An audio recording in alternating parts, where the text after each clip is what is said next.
मौके पर समारोह का आयोजन किया गया है। भोपाल से लाइव तस्वीरें आपके सामने। मुख्यमंत्री डॉक्टर मोहन यादव कार्यक्रम में शामिल हुए।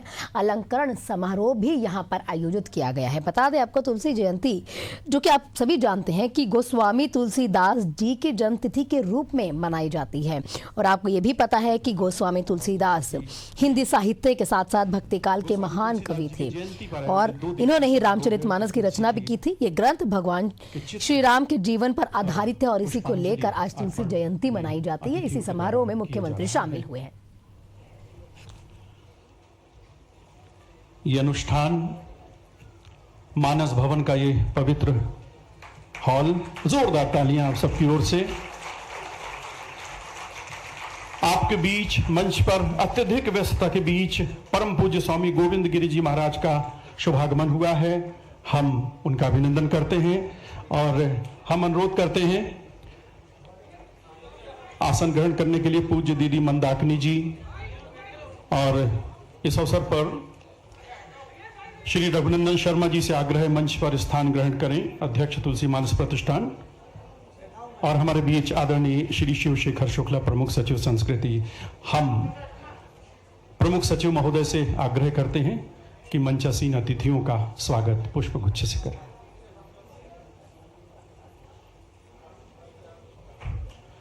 आप सबकी तालियां भी स्वागत में।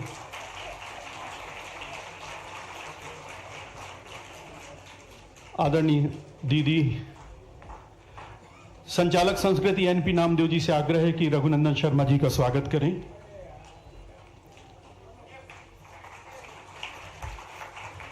और शब्दों से स्वागत के लिए, स्वागत उद्बोधन के लिए हम आग्रह करते प्रमुख सचिव संस्कृति श्री शिवशेखर शुक्ला जी से। कृपया मंच पर।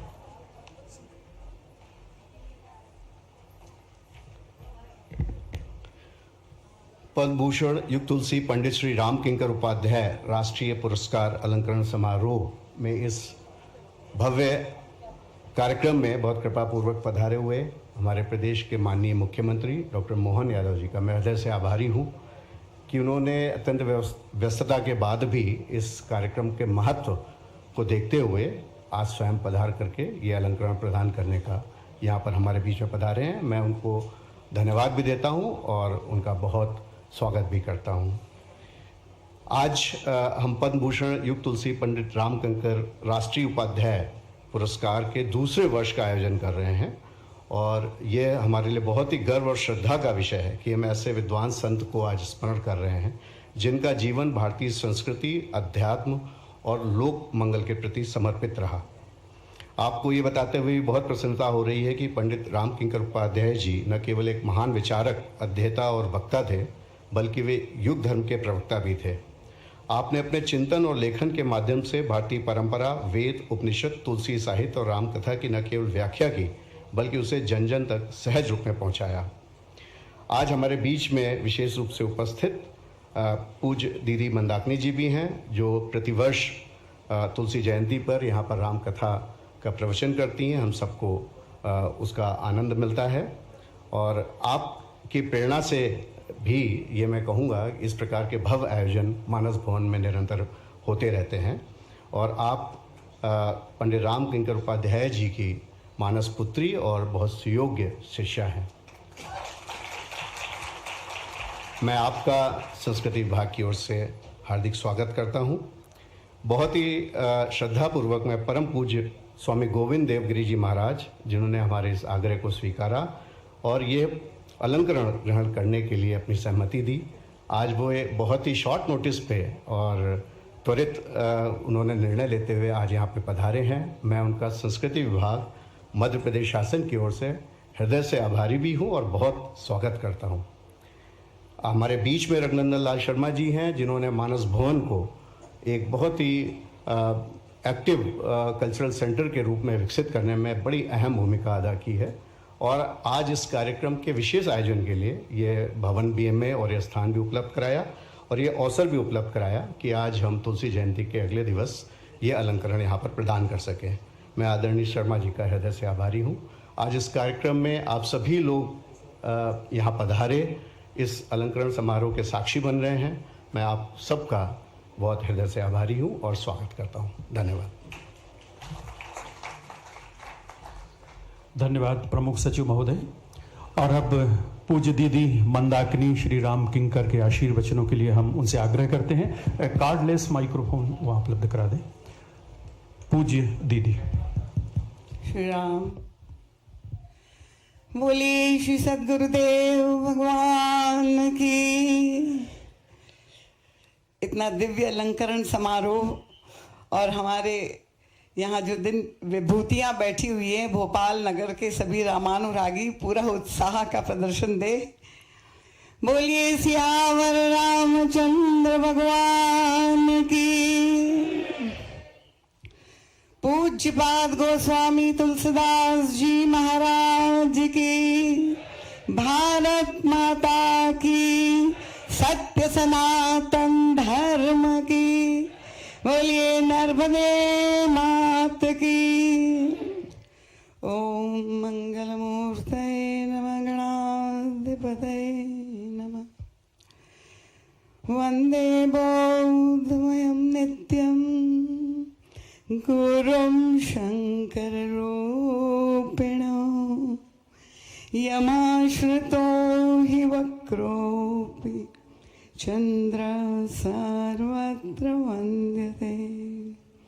हरिः ओम श्री गुरुभ्यो नमः। हरिः ओम शांति शांति शांति। प्रभु के मंगलमय नाम स्मरण के साथ सर्वप्रथम अपने पूज्यपाद प्रातस्मरणीय श्री सद्गुरुदेव भगवान की अत्यंत कृपामयी, प्रकाशमयी, ज्ञानमयी, आनंदमयी, रसमयी उपस्थिति को यहाँ पर प्रत्यक्ष रूप से अनुभव करती हुई उनकी चिन्मयी चेतना को नमन करते हुए उनके श्री पुनीत पाद पद्मों में अपनी प्रणति अर्पित करती हूँ। तत्पश्चात मंचासीन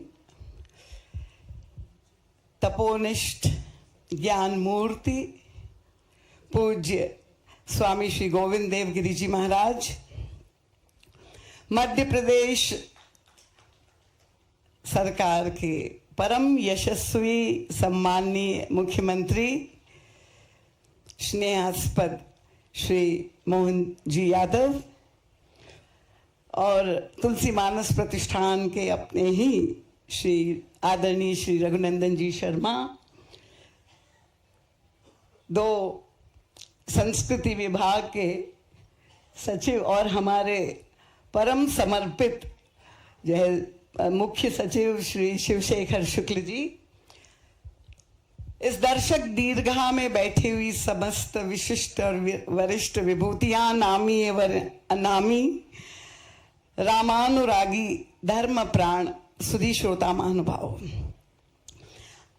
पूज्य स्वामी जी के चरणों में कोटिशः नमन करती हूँ और आप सबका अभिवादन करते हुए आप सबके चरणों में बार बार नमन, वंदन और प्रणाम करती हूँ। ये परम सौभाग्य का के क्षण है।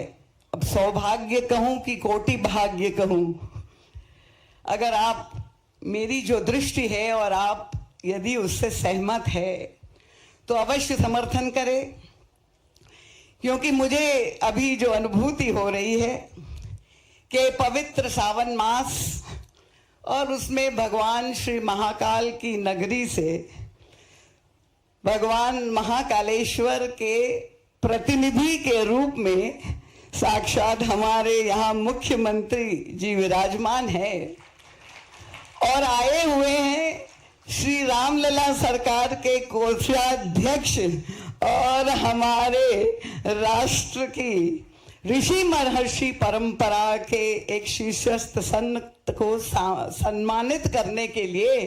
तो ये अद्भुत क्षण है जहां मैं देख रही हूं कि दैवीय दर्शन हो रहा है।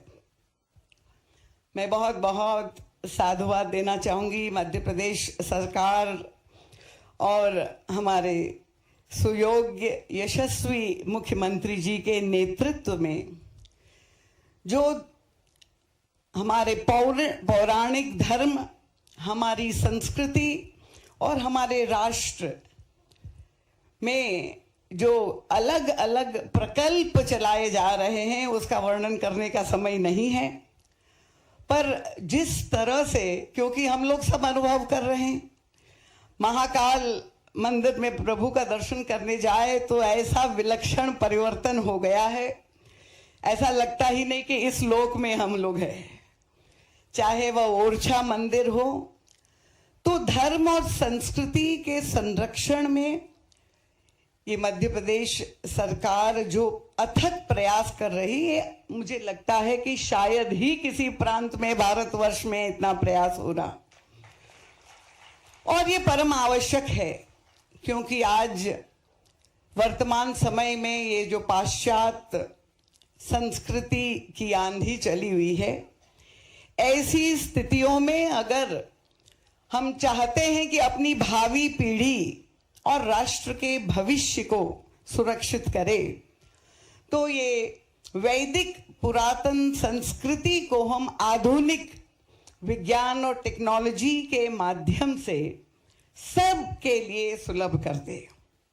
और मुझे ऐसा लगता है कि ये जो अलंकरण समारोह है, ये इसी दिशा में एक बहुत ही महत्वपूर्ण मील का पत्थर साबित होगा, क्योंकि ये धर्म क्षेत्र में और आध्यात्मिक व्योम में अनेक विभूतियों को अनुप्राणित करेगा कि एक उत्कृष्ट जीवन के लिए, धर्म और समाज के लिए, राष्ट्र के लिए समर्पित हो करके वे अनुप्राणित हो।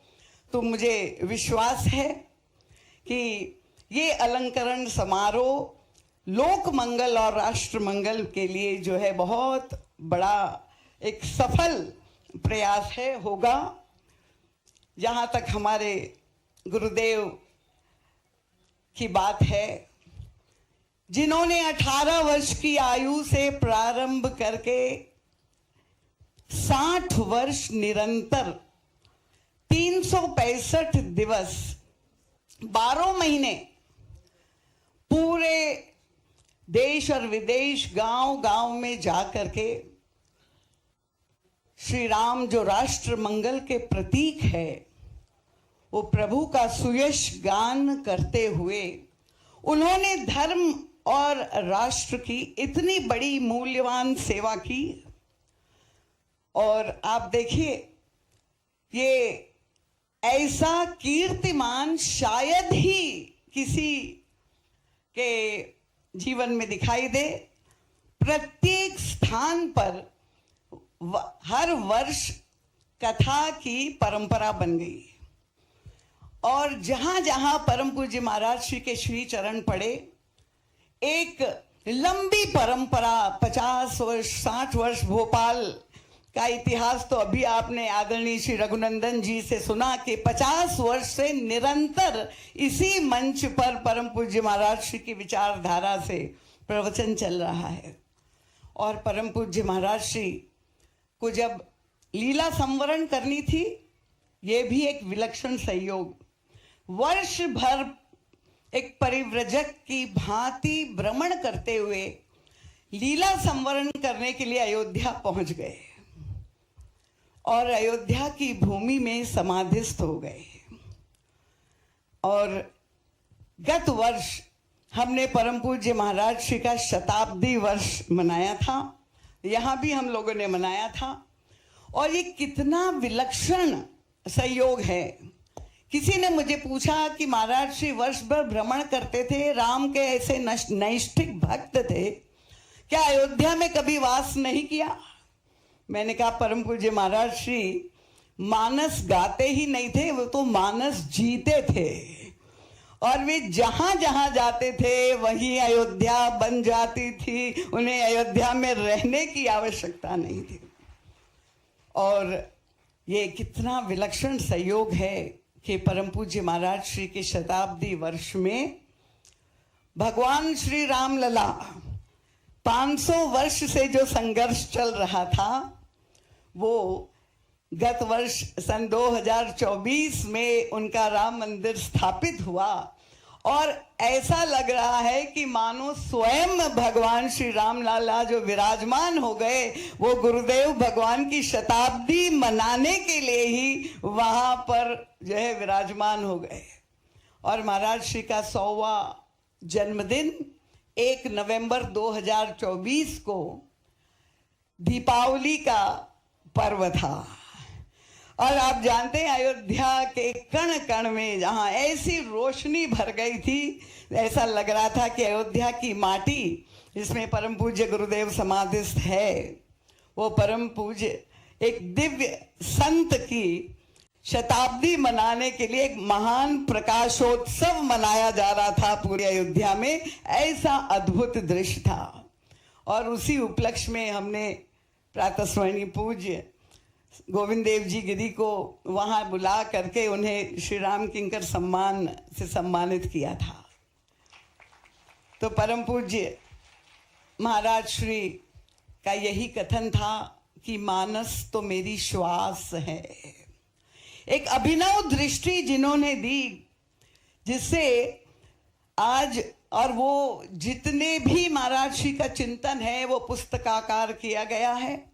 और आज ये कहने में अतिशयोक्ति नहीं होगी, जितने भी कथावाचक है उसके लिए वो पाथे बन गया है। बिरला जी कहते थे महाराज श्री को कि आपने तो कथावाचकों की इंडस्ट्री चालू कर दी है। तो परम पूज्य महाराज श्री ने जीवन की संवरण करते समय लीला में कहा था कि मानस तो मेरी श्वास है, और जब तक इस मृत्युलोक पर मानस की चौपाइयां तरंगायित होती रहेगी, तब तक मेरी श्वासों का स्पंदन चलता ही रहेगा। तो ऐसे मनीषी जिन्होंने अपना संपूर्ण जीवन धर्म के लिए, राष्ट्र के लिए समर्पित कर दिया, उनकी स्मृति को और भावी पीढ़ी को प्रेरित और अनुप्राणित करने के लिए ये जो अलंकरण समारोह हमारे मध्य प्रदेश सरकार के द्वारा जो है तय हुआ है, तो मैं पुनः पुनः बहुत बहुत बधाई देती हूँ। आप सभी श्रोता भी जो 50 वर्ष से परम पूज्य महाराज श्री की कथा सुनते रहे, आपके प्रति भी बहुत बहुत साधुवाद। और परम पूज्य स्वामी जी महाराज के चरणों में प्रणाम करते हुए आशीर्वाद की कामना करती हूँ कि वे अपनी कृपा बनाए रखे। संस्कृति विभाग के प्रति भी मैं बहुत बहुत साधुवाद और मंगल कामना परम पूज्य महाराज श्री की ओर से देती हूँ। इन शब्दों के साथ अब आप सबके प्रति साधुवाद नमन प्रणाम करते हुए बोलिए सियावर रामचंद्र भगवान की। हार्दिक आभार पूज्य दीदी मंदाकिनी जी। और अब वो क्षण आ गया है अलंकरण का, लेकिन उससे पहले प्रशस्ति वाचन के लिए हम संचालक संस्कृति श्री NP नामदेव जी से आग्रह करते हैं कि प्रशस्ति वाचन करें।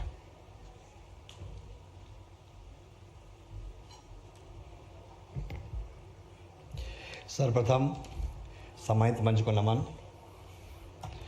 परम पूज्य स्वामी गोविंद देव गिरी जी महाराज ने अल्प आयु में ही गीता और श्रीमद् भागवत कथा का प्रवचन करना आरंभ किया। आपके यहाँ पीढ़ियों से श्रीमद् भागवत कथा के प्रवचन की परंपरा रही है। आपने विधिवत शिक्षा महाराष्ट्र तथा वाराणसी में प्राप्त की है। आपने काची कामकोटी शंकराचार्य पीठाधीश्वर पूज्य स्वामी जैन सरस्वती महाराज से अनुग्रह दीक्षा तथा महामंडलेश्वर परम पूज्य गुरुदेव स्वामी श्री सत्यमित्रानंद गिरी महाराज से संन्यास दीक्षा ग्रहण की है। आप श्रीमद् भागवत, श्री रामचरित, महाभारत, उपनिषद, योग वशिष्ठ, देवी भागवत, श्री हनुमान कथा, श्री शिवपुराण, भरत भक्ति कथा, वेद कथा एवं अन्य कई शास्त्रों, ग्रंथों एवं चरित्रों पर वाचन करते हैं। पूज्य स्वामी जी का संस्कृत, हिंदी, मराठी, अंग्रेजी, मारवाड़ी और गुजराती भाषाओं पर एकाधिकार है। मध्य शासन संस्कृत विभाग सुप्रतिष्ठित आध्यात्मिक गुरु परम पूज्य स्वामी गोविंद देव गिरी जी महाराज को रामायण, श्रीमद् भागवत गीता एवं अन्य प्राचीन धर्म ग्रंथों के माध्यम से सामाजिक, धर्मार्थ और आध्यात्मिक जागरूकता के संदेश को जन जन तक पहुंचाने एवं उत्कृष्ट प्रतिमानों के लिए वर्ष 2025 के पद्म भूषण युग तुलसी पंडित श्री राम किंकर उपाध्याय राष्ट्रीय पुरस्कार से सादर विभूषित करता है। और अब पद्म भूषण युग तुलसी पंडित राम किंकर उपाध्याय राष्ट्रीय पुरस्कार से अलंकृत करने के लिए हम आग्रह करते हैं मुख्यमंत्री महोदय से कि परम पूज्य स्वामी गोविंद गिरि जी महाराज का सम्मान उन्हें ये राष्ट्रीय पुरस्कार भेंट कर करने की कृपा करें। आप सबकी जोरदार तालियां। अंगवस्त्र, श्रीफल, सम्मान पट्टिका और राशि। ये अविस्मरणीय क्षण मानस भवन प्रतिष्ठान के लिए भी और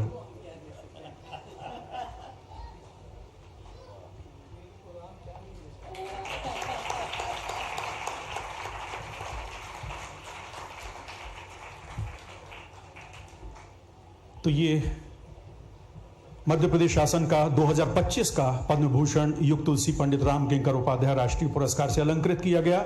हम सब गौरवान्वित हैं। परम पूज्य स्वामी गोविंद गिरि जी महाराज का यहां सम्मान अलंकरण हुआ। हम आग्रह करते हैं स्वामी जी से कि अपने आशीर्वचनों से अनुग्रहित करें परम पूज्य स्वामी गोविंद गिरि जी महाराज।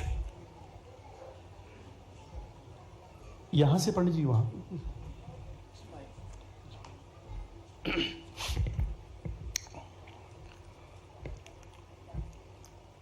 वर्णानाम अर्थसंघानाम रसानां छंदसामपि मंगलानां च कर्तारौ वंदे वाणी विनायकौ। नमामि सद्गुरुं शांतं सच्चिदानंद विग्रहं पूर्ण ब्रह्म परानंदम ईशमानंदी वल्लभम प्रपन्न पारिजाताय तोत्रवेत्रैकपाणये ज्ञानमुद्राय कृष्णाय गीतामृतदुहे नमः। माधुर्य रसकल्लोलां शिवशक्त्यैकरूपिणीं अमृतानुभवार्थाय वंदे ज्ञानेशनंदिनीं। यस्य वेदमयी वाणी यस्य देवमयी तनुः यस्य ब्रह्ममयी दृष्टिः स गुरुः पातु मां सदा। आपदामपहर्तारं दातारं सर्वसंपदां लोकाभिरामं श्रीरामं भूयो भूयो नमाम्यहम्। आज के इस मंगलमय क्षण में अपनी उस संपूर्ण भारतीय परंपरा को मैं याद कर रहा हूं, जो परंपरा संपूर्ण विश्व में अन्यतम परंपरा है। सारे देश अच्छे ही है और हम धरती माता की जय कहा ही करते हैं, लेकिन धरती माता के ऊपर भी भारत माता की जय ये एक विशेष भाव रखता है, क्योंकि यही वह देश है जिस देश ने संपूर्ण सृष्टि को संस्कृति प्रदान की है। वेदों के बारे में डॉक्टर विंटरज ने लिखा है कि no power on earth can decide the dates of Vedas. इतनी प्राचीन वह परंपरा और उस परंपरा का संपूर्ण सार हम लोगों को कहीं प्राप्त होता है तो वह भगवान श्री राम के मंगलमय चरित्र में प्राप्त होता है। रामो विग्रहवान धर्मः, यह स्वयं महर्षि वशिष्ठ मुनि का वाक्य है, जो भगवान श्री राम के गुरुदेव रहे थे। क्या है भगवान Shri Ram? All moral values personified, that is Ram. भगवान श्री राम का अर्थ सारे के सारे गुणों का एक स्थान में दर्शन ऐसा होता है। और हमारी परंपरा की सबसे बड़ी विशेषता यह रही है कि इस परंपरा ने सर्वदा जीवन मूल्यों को धर्म कहा है, जीवन मूल्यों को धर्म माना है। धृति क्षमा दमोस्तेयम शौचम इंद्रिय निग्रह धीर विद्या सत्यम अक्रोधः दशकम धर्म लक्षणम। भगवान मनु ने इन 10 मूल्यों को धर्म कहा है और वे सारे के सारे मूल्य और इससे भी अनेक स्थान में दृष्टिगत होते हैं तो वे भगवान श्री राम के जीवन में दृष्टिगत होते हैं। और इसलिए हमारी परंपरा ने कहा धर्म को जानने के लिए बहुत आपको कष्ट उठाने की आवश्यकता नहीं है। राम को जानो, धर्म अपने आप आपके ज्ञान में आ जाएगा। राम जैसा बनने का प्रयास करो, आपका जीवन धर्ममय अपने आप हो जाएगा। रामादिवत वर्तितव्यम, ये हमारी संस्कृति का डिंडिम है। और उस भगवान श्री राम का अवतरण जो हुआ वह केवल राक्षसों का वध करने के लिए नहीं हुआ। भगवान श्री राम ने राक्षसों का वध तो किया, किंतु श्रीमद् भागवत में हनुमान जी महाराज कहते हैं, ठाकुर आपका आगमन राक्षसों के वध के लिए नहीं हुआ, राक्षसों का ही वध करना था। तो भगवान श्री राम से भी भिन्न, रावण से अधिक बलवान कम से कम 3 लोग तो भी अवनी तल पर उपस्थित थे। हम जानते हैं बाली को, हम जानते हैं सहस्त्रार्जुन को, हम जानते हैं भगवान परशुराम को। ये तीनों भी रावण से अधिक बलशाली थे, इसलिए रावण के वध के लिए भगवान को आने की आवश्यकता नहीं थी। भगवान पधारे थे लोगों को शिक्षा प्रदान करने के लिए। मर्त्यावतारस्त्य मर्त्य शिक्षणम रक्षो वधायै वन केवलम विभोः। मर्त्यावतारस्त्य मर्त्य शिक्षणम, मर्त्य शिक्षणम, प्रभु आपका आगमन लोगों को शिक्षा प्रदान करने के लिए। काहे की शिक्षा प्रदान करनी है लोगों को? कंप्यूटर साइंस की, संगीत की, आयुर्वेद की, फिजिक्स की, केमिस्ट्री की, मैथमेटिक्स की, किसकी करनी है? ये सारे हम कहीं से भी सीख सकते हैं, लेकिन भगवान श्री राम जो सिखाना चाहते हैं वो धर्म सिखाना चाहते हैं। और धर्म क्या होता है, मनुष्य का मनुष्य के साथ व्यवहार कैसा होना चाहिए, यह तो धर्म का विषय है। और यह यदि जानना है तो राम कथा के अलावा अन्य कोई भी विकल्प नहीं है, यह बात हमारे ध्यान में आनी चाहिए। प्रतिपादन महर्षि वाल्मीकि ने किया, लेकिन महर्षि वाल्मीकि के पश्चात यदि उसका अत्यंत सरलीकृत रूप हम लोगों को देखने मिलता है, वो गोस्वामी तुलसीदास जी महाराज में देखने मिलता है। पूज्य पंडित जी ने स्वयं कहा है कि जिस प्रकार महाभारत लिखने के पश्चात भगवान वेदव्यास जी को भागवत लिखने की प्रेरणा हुई, उसी प्रकार महर्षि वाल्मीकि को संस्कृत में अपनी राम कथा वाल्मीकि रामायण लिखने के पश्चात पुनः उसको हिंदी में लोक भाषा में लिखने की प्रेरणा हुई। इसलिए स्वयं वाल्मीकि ही तुलसीदास जी के रूप में आए और राम कथा को लोगों तक पहुंचा गए। यह पूज्य पंडित जी का ही वाक्य है।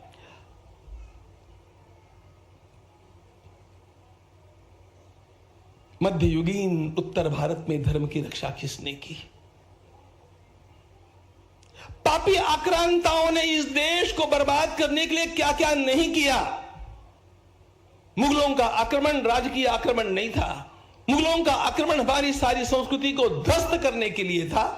और इसलिए मंदिरों को तोड़ना, मूर्तियों को खंडित करना, महिलाओं के ऊपर अत्याचार करना, धर्मांतरण मतांतरण न करने वाले लोगों की कत्ल करना, इस प्रकार का संपूर्ण विध्वंसक एक अभियान हमारे देश में निरंतर सदियों तक चला।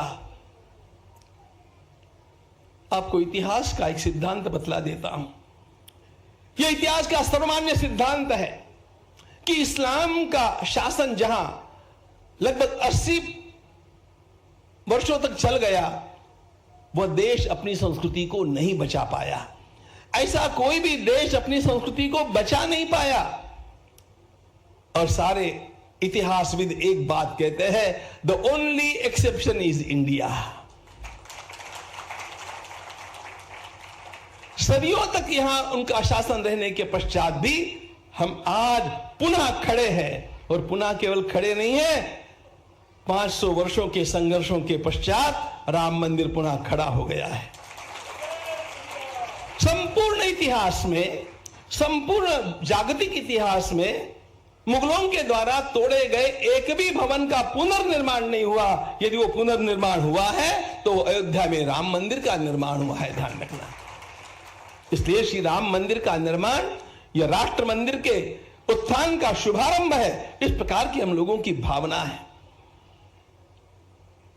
मुख्य बात यह थी कि इन सदियों में इतना जब अत्याचार हो रहा था, उस समय धर्म की रक्षा किसने की? उस समय धर्म की रक्षा गोस्वामी तुलसीदास जी महाराज की चौपाइयों ने की।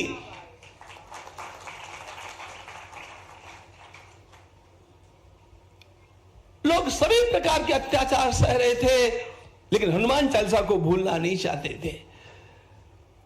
वे रट रहे थे गोस्वामी जी की चौपाइयां।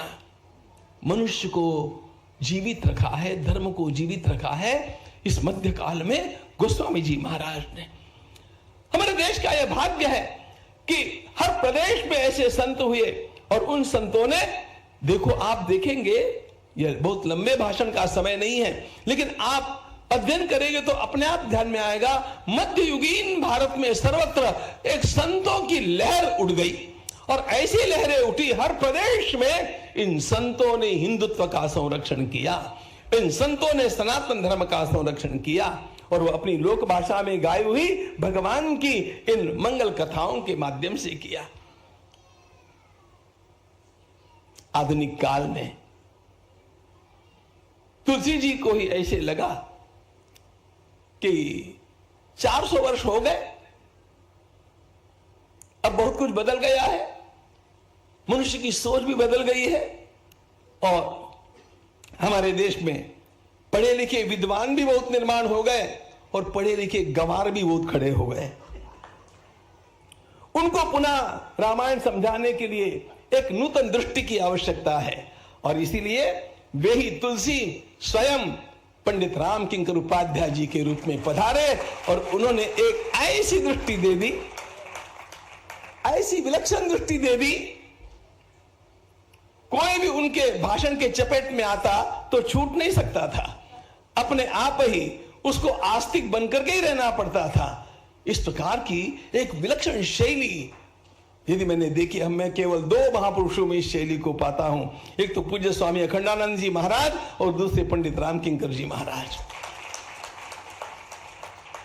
एक ने श्रीमद् भागवत को और वेदों को प्राणवान बना दिया तो दूसरे ने रामचरितमानस को लेकर के ऐसी विलक्षण सृष्टि कर दी साहित्य की कि जो वास्तव में, जैसा आदरणीय दीदी ने कहा, हम सब लोगों का पाथेय बना हुआ है। मेरा अत्यंत बड़ा सौभाग्य रहा कि मुझे पूज्य पंडित जी के स्नेह का भाजन होने का सौभाग्य प्राप्त हुआ। आज ये सब बातें मुझे याद आती है और मैं अत्यंत विनय के साथ इस अलंकरण का स्वीकार तो करता ही हूं, लेकिन मैं उसके लिए नहीं आया हूं, वो तो मैं कर चुका हूं, लेकिन मैं अभिनंदन करने के लिए आया हूं। मध्य प्रदेश शासन ने जो काम किया है वो अत्यंत महत्वपूर्ण कार्य है। संस्कृति की रक्षा के लिए, संस्कृति की रक्षा के लिए किस प्रकार का कार्य किया जाना चाहिए, ऐसे अनेक अनेक उदाहरण हमारे सामने मध्य प्रदेश शासन रखता जा रहा है। हमारे सर्वत्र यशस्वी माननीय मुख्यमंत्री महोदय अभी बतला रहे थे, हर जिले में गीता भवन खड़ा होना है, और मैं तो गदगद हो गया सुन करके। यदि मानवता को बचाना है, राष्ट्रीय एकता का संरक्षण करना है, तो गीता पढ़े पढ़ाए जीवन में लाए, इस लक्ष्य को लेकर के हम चले। मैं तो केवल 2 काम करता आया, Vedas for classes and Gita for masses, ये मेरा थीम रहा है। वेदास फॉर क्लासेस, ब्राह्मण बालकों को वेद पढ़ाइए। आज 1-2 नहीं 48 वेद विद्यालय चल रहे हैं मित्रों, जम्मू से लेकर के मणिपुर तक। और Gita for masses, learn Gita के माध्यम से आज की घड़ी में 182 देश के 11 लाख से अधिक लोग गीता का अध्ययन कर रहे हैं, और गीता का उस ढंग से अध्ययन कर रहे हैं जिस ढंग से गीता कभी भी पढ़ाई नहीं गई। I am talking very very confidently, though it's bold statement but it's true. जिस ढंग से गीता का उच्चारण किया जाना चाहिए, ऐसी जिस पद्धति का विकसन गीता परिवार ने किया, वो एक अत्यंत विलक्षण बात। और इसलिए मध्य प्रदेश शासन का मैं इसीलिए भी अभिनंदन करना चाहूंगा कि विद्यालयों में गीता पढ़ाने की अनुमति और कारागृहों में भी गीता पढ़ाने की अनुमति दे करके आपने जो एक नया अत्यंत बड़ा सांस्कृतिक आंदोलन खड़ा किया है, वो रंग लाएगा। और वो रंग ऐसा लाएगा, वो रंग ऐसा लाएगा। लोग बोलते रहते हैं अयोध्या तो झांकी है, आगे क्या? काशी मथुरा की बात मैं करता ही नहीं हूं, वो तो अपने ही है। अयोध्या तो झांकी है, पियो के अभी बाकी है। ये राष्ट्र सतत खड़ा होना चाहिए, विश्व का मांगल्य बचाना है, विश्व में मानवता को बचाना है, तो भारत को समर्थ होना आवश्यक है। और भारत को समर्थ होना है तो भारतीयता को पुष्ट करना आवश्यक है। और यदि भारतीयता को पुष्ट करना होगा तो इसी प्रकार के उपक्रमों की आवश्यकता है। आपने इस प्रकार के उपक्रमों का एक तांता बांध दिया। आपका बहुत बहुत अभिनंदन, आभार। हृदय से आप सबकी ओर से पूज्य स्वामी जी के प्रति हम आभार प्रकट करते हैं आशीर्वचनों के लिए। और अब माननीय मुख्यमंत्री महोदय का उद्बोधन मंच पर आप सबकी तालियों के साथ।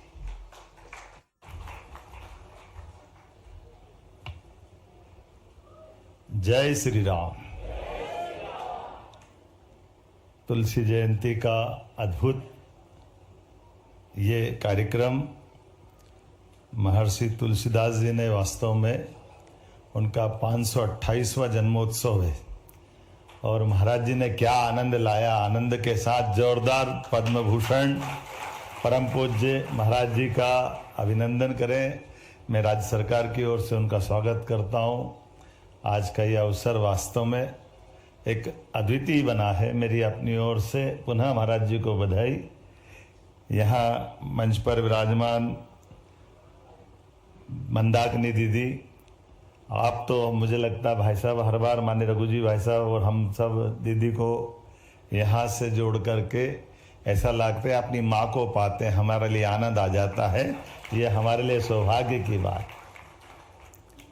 इस अवसर पर हम सबके वरिष्ठ नेता और आश्रयदाता, इस संस्थान के भी उपाध्यक्ष हैं, मैं तो अध्यक्ष ही कहता हूँ भाई साहब, कार्य अध्यक्ष, कार्यकारी अध्यक्ष, लेकिन मुख्य अध्यक्ष माननीय रघुनंदन शर्मा जी, किसी संस्थान का अध्यक्ष मैं सुन ही नहीं रहा हूं ना। ये जवाबदारी इतनी कठिन है कि इस शब्द का सुनने में थोड़े से कान बंद कर लो तो बहुत अच्छा रहेगा। क्योंकि एक कार्याध्यक्ष के नाते से हमारी रोजमर्रा की गतिविधि के आधार पर किसी भी संस्थान की आत्मा शरीर के तरह है। ये बने हुआ स्ट्रक्चर तो निर्जीव है जब तक यहाँ गतिविधि संपन्न नहीं हो। और ये धड़कती आत्मा आपके पुरुषार्थ से इन कार्यक्रमों की शोभा बढ़ाती है। मैं आपका अभिनंदन करता हूँ, आपका स्वागत करता हूँ। संस्थान जीवंत होकर के भोपाल जैसी एक अलग प्रकार की रियासत के काल से, जहाँ लोग अपने त्योहार मनाने में डरते हैं, वहाँ हमारी रोज जयंतियाँ मनती, आनंद होता है। इससे बढ़िया क्या सौभाग्य की बात हो सकती। और संयोग भी ऐसा है कि ये तो लोकतंत्र है, भगवान की दया है, कई जन्मों के पुण्य है कि अभी हमारी लगातार सरकार चल रही है। लेकिन उस समय भी मुख्यमंत्री की नाक के नीचे जय जय श्री राम हो रहा, इससे ज़्यादा आनंद क्या होगा। उनके आवाज़ के साथ नीचे लेकर के, ये कितना सुखद संयोग है। पूरा मंच हमारे माननीय शिवशेखर शुक्ला जी, PS कल्चर, इस अवसर पर सामने विराजमान माननीय विधायक भगवान दास सबनानी जी, यतीन्द्र जी, माननीय जिलाध्यक्ष सभापति किशन सूर्यवंशी जी, सभी वरिष्ठ जन, माताओं बहनों, मैं भगवान राम की लीलाओं के साथ तुलसीदास जी को देख करके जो आपने बात कही, इसका तालमेल मिलाने का प्रयास कर रहा था। और भगवान राम के जीवन में भी जो टर्निंग पॉइंट है, महाराज जी कभी आपसे सुनेंगे, मैं तो ऐसे ही प्रश्न करता हूँ। एक घटना कभी कभी हमारे मन में वो प्रश्न कौंधता है कि कोई कारण से, ये तो आज जो पुरस्कार है उससे जोड़ करके देखें कि भगवान राम और लखन तो अपने महल में हैं, अगर विश्वामित्र नहीं लेने आते उनको तो क्या होता है। वो जो घटना है केवल हमको एहसास कराती है। सारी रामायण की जो भी अपन माने, मैं संज्ञा तो क्या दूंगा, छोटा सा कार्यकर्ता हूं, लेकिन अगर विश्वामित्र जी की दृष्टि और विश्वामित्र जी के उस पूरे घटनाक्रम को हम ध्यान देंगे, वो सब कुछ दिख जाएगा।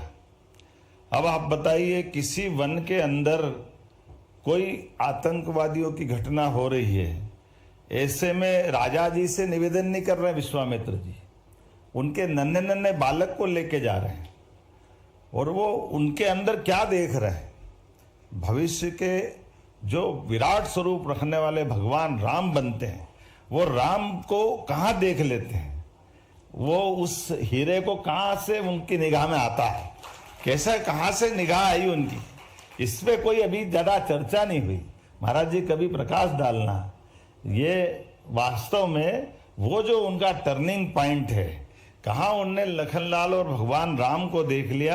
अब कभी हम मन में सोचे कि कभी उनके मन में भी कोई बात ये होगी, तो उस घटनाक्रम से देख करके आनंद के साथ देखो कि उन्होंने सेना नहीं मांगी। महाराज दशरथ ने तो सब तरह से उनको चलाने का प्रयास किया, मैं चलूं, मेरे सेना ले चलो, मेरे बच्चों को कहाँ ले जा रहे हो, जितना हो सकता बचाव का प्रयास किया।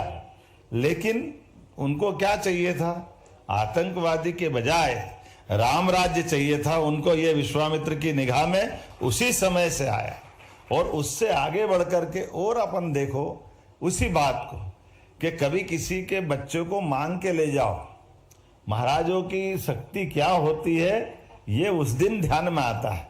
राजा से उनके सुकुमारों को ले जा रहे हैं, राजकुमारों को ले जा रहे हैं, और वो राजकुमार भी किस तरह के हैं जिनके लिए हम अलग अलग प्रकार से कितना उनका अलग प्रकार का वर्णन करते हैं।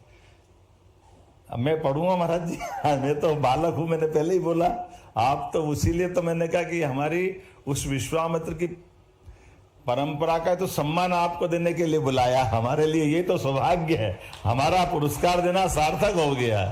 हमारे उमड़ते घुमड़ते प्रश्नों के उत्तर आपके माध्यम से जो मिल रहे हैं, मैं तो आपसे, मैंने क्या बोला, मैं तो पहले ही प्रणाम कर रहा हूं ना। ये जो राष्ट्र चिंतन से तो हमारा सनातन चल रहा है, ये चिंतन से हमारी जो बातें हैं उसी से निकलती है कि कहाँ उनने भगवान राम और लखन में वो सब भी देखा जो सेना में नहीं दिख रहा, महाराज दशरथ के बोलने से खत्म नहीं हो रहा है। और उससे बढ़कर के मैं वो महाराज उनका संकल्प देखना चाहता हूं। महाराज मैं तो ये निवेदन कर रहा हूं कि भगवान राम को जब ले गए, कभी इस पे भी लिखना महाराज जी कि ले तो गए थे वो मारीच सुबाहु को मारने के लिए, झंझट तो उनसे ही थी, उसके आगे तो नहीं थी। अब मारने के बाद क्या होना था, वचनबद्धता थी कि जंगल का अंत, ये जंगल के आतंक को खत्म करना है और आपके बच्चे आपको देना। लेकिन अब फिर और बड़ी बात देखो, आप राजा से वचनबद्धता के बाद भी उनका और हिम्मत कैसी कि चलो वहां एक राजसूय यज्ञ हो रहा है, सीता स्वयंवर हो रहा है, तो आपके बच्चे को मैं कहीं तीसरी जगह और कहीं ले जाऊं। आज के युग से यह भी तो बड़ा संकट है। और वो बच्चे भी किसके, महाराज दशरथ के। अब विश्वामित्र ने कितनी बड़ी रिस्क ली होगी महाराज, ये मेरे समझ में नहीं आया। कितनी कठिन कहानी, छोटी मोटी बात तो नहीं है। अब बताओ, हमने तो एक लक्षण देखा ही सही उनका, वो घटना याद करो। ये तो भगवान की और उनकी विश्वामित्र का आत्मविश्वास और उनका अपना उस समय की व्यवस्थाओं पे उनका त्रिकालदर्शी स्वरूप, जो भी अच्छा अपन बोले कि उनने उस बात को पकड़ा कि हाँ, ये जो मैंने मन में चिंतन किया था कि भविष्य में यहाँ के शासक कैसे तैयार होना चाहिए, उनके लिए ये छोटा सा टास्क दिया, छोटा एक बड़ा उनके लिए एक पड़ाव दिया। इस पड़ाव से और बड़े पड़ाव पे ले जाओ। लेकिन कहीं रामायण में या कहीं हमने सुनने में नहीं आया कि वापस महाराज दशरथ से आज्ञा लेने आए कि अब मैं इनको उधर ले जाऊं कि नहीं ले जाऊं। ये तो कहीं मौन है इसमें। अब और उससे आगे की बात, चलो वहां पे भी इतना बड़ा पराक्रम हुआ कि माता सीता मिल गई, स्वयंवर में सबको परास्त कर दिया, उनकी धाक साख कहां से कहां पहुंच गई, महाराज भगवान श्री राम के रूप में स्थापित हो गए। लेकिन आप ये कभी गौर से देखो तो तुलसीदास जी ने उसका उल्लेख किया। अब हम तो लाइन ऑर्डर वाले लोग हैं, सरकार के साथ संकट भी तो होता है। वो लाइन ऑर्डर का प्रश्न खड़ा हो गया, धनुष तोड़ने से परशुराम जी को नाराज हो गया, तो ये जो संकट खड़ा कर लिया, आबेल मुझे बार के तो बराबर हो गया। वो तो परशुराम जी शांत हो गए, नहीं तो हो गया काम खत्म, नया संकट आ गया। तो किसी के बच्चे को कहां से कहां ले जा करके, और उसके दृष्टि से, लेकिन ये भी विश्वास था कि परशुराम जी भी, उनका धनुष तो ये तो विश्वामित्र जी को मालूम ही है, और वो कितना कठिन घटनाक्रम था। लेकिन उस घटनाक्रम के बाद भी आज हमें इस बात का आनंद है, जो आपने बात कही महाराज जी, जो महाराज जी मानस के माध्यम से बोल गए, ये उसी से जुड़ा हुआ सिलसिला चल रहा है कि कहाँ राम राज्य और कहाँ की घटना थी। महर्षि वाल्मीकि के माध्यम से वो महाराज तुलसीदास जी में आई, और तुलसीदास जी के माध्यम से वो हमारे संस्थान में आई। ये हमारी गुरु परंपरा, ये आपकी वो मानस की परंपरा, कि इस परंपरा से जिस प्रकार से लोक कल्याणकारी एक एक बातों में राम राज्य हम जब देखना चाहते हैं, तो राम राज्य को लाने के लिए अपनी भाषा में तुलसीदास जी ने जो घर घर रामायण पहुंचाने का प्रयास किया है, मैं तुलसीदास जी को भी नमन करता हूं, उनको प्रणाम करता हूं आज के इस घटनाक्रम के कारण। तो उनने घर घर में राम बनाने का संकल्प किया, घर घर के आसपास हनुमान जी को याद करने का मौका दिया। और हनुमान जी को आप कहीं भी किसी को कुछ आए नहीं आए, आपने सही कहा कि तुलसीदास जी का वो हनुमान चालीसा अपने आप शक्ति संपन्न बना देता। वो अपने आप में ऐसा लगता कि अग्नि मिसाइल, ब्रह्मोस मिसाइल सब मिल जाती उसमें, जिसको जो चाहिए सब मिलता, कुछ नहीं बचता। और उससे आगे बढ़कर के अभी आपने राम की बात कही। अब मैं तो ये सोच ही रहा था महाराज जी कि आपको किस रूप में देखूं। आप भगवान राम के उस 500 साढ़े 500 साल के संघर्ष के बाद उस एक अद्वितीय घटना के उस ट्रस्ट के न्यासी भी बने, लेकिन उस न्यास के कोषाध्यक्ष बने। अब मैं कोष किसके पास देख रहा हूं? भगवान राम का कोष देख रहा हूं कि न्यास का कोष देख रहा हूं? ये कितने सौभाग्य की बात, कितनी उज्जवल परंपरा है। क्या क्या देता है भगवान, जब देता तो दाता क्या कम होता है। जिसको राम मिल जाए वो कौन से कोष की बात करता है। तो जिसके कोषाध्यक्ष इतने बड़े न्यास के बन गए। और हमने ये भी देखा, ये 2025 तो गजब करने वाला है, ये अपने जीवन को धन्य कर देगा। इस 25 में 24 के बाद से एक साल के अंदर मंदिर बनने के बाद क्या होता है, ये भी उदाहरण बनता है महाराज जी, कि राम मंदिर बन के खड़ा होता है। राम मंदिर में आकर के ये लगभग 70 साल का एक अपना एक अलग प्रकार का घटनाक्रम है कि आज़ादी के तुरंत बाद हमारे लोगों को तो समझ में आ गई थी कि मोहम्मद गजनबी ने अगर सोमनाथ का मंदिर तोड़ा तो आज़ादी का मतलब फिर हमारे देवस्थान वापस आकाश से बात करते दिखाई देना चाहिए, वो वापस धूमधाम से पुनर्स्थापित होना चाहिए। वो दृश्य देखा था, लेकिन दुर्भाग्य के साथ तत्कालीन प्रधानमंत्री को समझ में नहीं आया। तो हमारे राम भक्त नरेंद्र मोदी जी को ध्यान में आया कि भूमि पूजन में भी जाना चाहिए, लोकार्पण में भी जाना चाहिए। और ये उनकी तपोनिष्ठ, उनकी दृष्टि का और अच्छा उदाहरण जो हमारे लिए, कि हमारे जैसे राजनेताओं को, हम तो कार्यकर्ता ही है, वो राजनेता तो है नहीं, लेकिन ये अपनी इस भावना से चलने वाले, केवल मंदिर का लोकार्पण भूमि पूजन पे वो मौजूद नहीं थे। हमको कहां दिखाई दे रहा है? हमको दिखाई दे रहा है इसी पहलगांव के अंदर, जब बहनों के सिंदूर पे हाथ लगाया तो दुश्मन को घर में घुस के मार के दिखाया। ये राम मंदिर की सार्थकता सिद्ध हो। ये है हमारे अपने आज के दृष्टि से सच्चे अर्थों में तुलसीदास जी की, या हमारे इस पुरस्कार समारोह की, या हमारे बीच में ऐसे अवसरों को दिलाने की दृष्टि। और यही परमात्मा ने कहा कि ऐसी दृष्टि में हमको सृष्टि देखना है। इसीलिए आपने ये बात सही, अच्छा उदाहरण दिया कि 80 साल तक जहां इस्लाम रह गया तो वहां वो अपना दोबारा किसी को पनपने नहीं देते। मुझे इस बात का आनंद है कि आज तो हमारी दो ही चुनौतियां हैं। आपने एक जिनका उल्लेख किया, वो 80 नहीं 800 साल हमारे यहाँ रह गए, और उनके भाई 200 साल रह गए, वो कुछ नहीं बिगाड़ पाए। ये हमारी अपनी विशेषता है, भारत की विशेषता है। कुछ बात है कि हटती मिटती नहीं हमारी, ये हमारे लिए सौभाग्य की बात। हमने इनको भी देखा, उनको भी देखा, और हमने आपको देखा तो सबको देख लिया। अब और कुछ नहीं बचने वाला।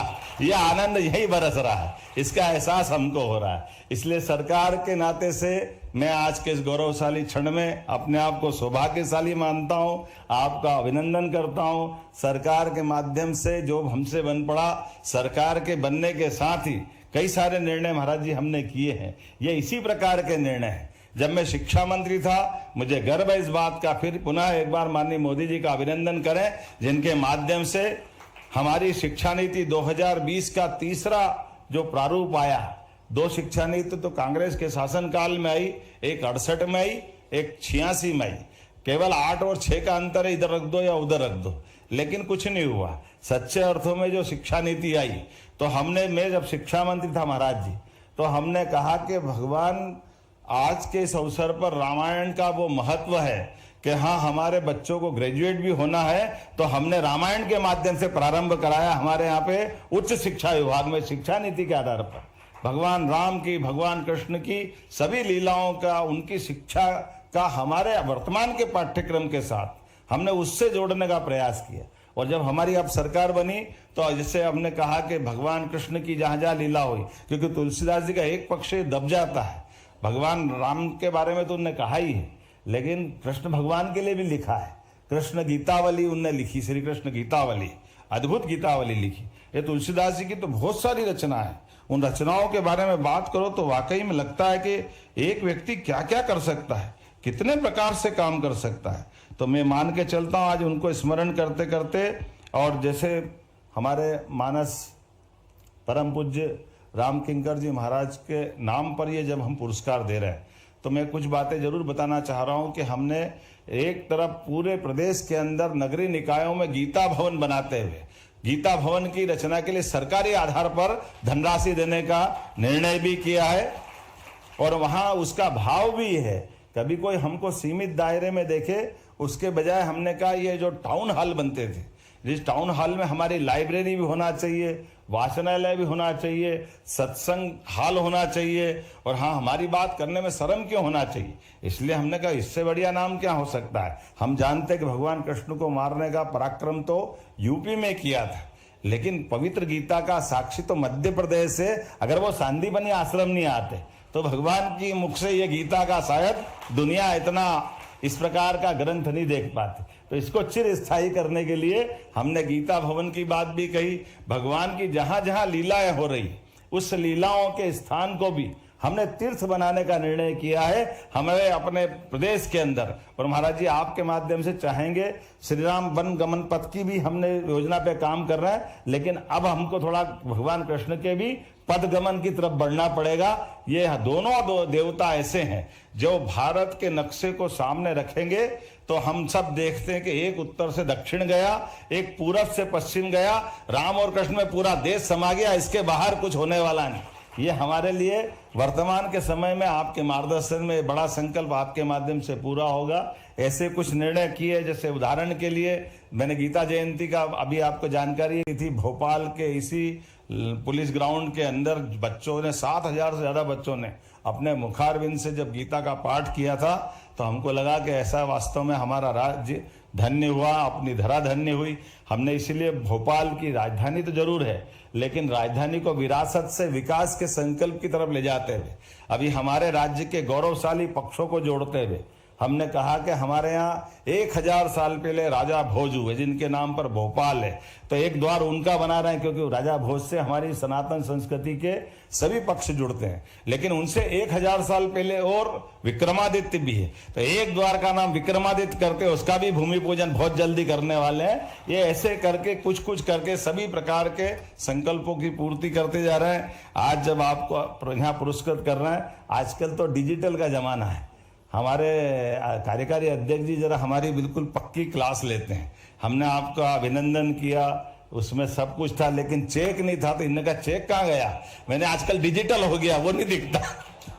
तो ये मैंने हमारे सरकार के द्वारा जो निधि है, वो निधि 2 लाख रुपए की डिजिटली रूप से आपके खाते में पहुंच गई है। वो पैसे का सवाल नहीं, वास्तव में हमारे लिए सौभाग्य की बात है। आज आप हमारे बीच में आए, आपने हमारा मार्गदर्शन किया। हम चाहेंगे परमात्मा की कृपा रहेगी, आपकी सद्भावना तो सदैव हमारे साथ जुड़ी हुई है। हम ऐसे कई सारे संकल्पों पे आगे चल रहे हैं, आपका मार्गदर्शन मिलता रहेगा। पुनः आज के इस अवसर पर कल्चर मिनिस्ट्री को भी बधाई देता हूं। बहुत बहुत धन्यवाद। जय जय श्री राम। हार्दिक आभार माननीय मुख्यमंत्री महोदय। 2 मिनट का समय और हम आपसे चाहेंगे आभार प्रकट करने के लिए। हम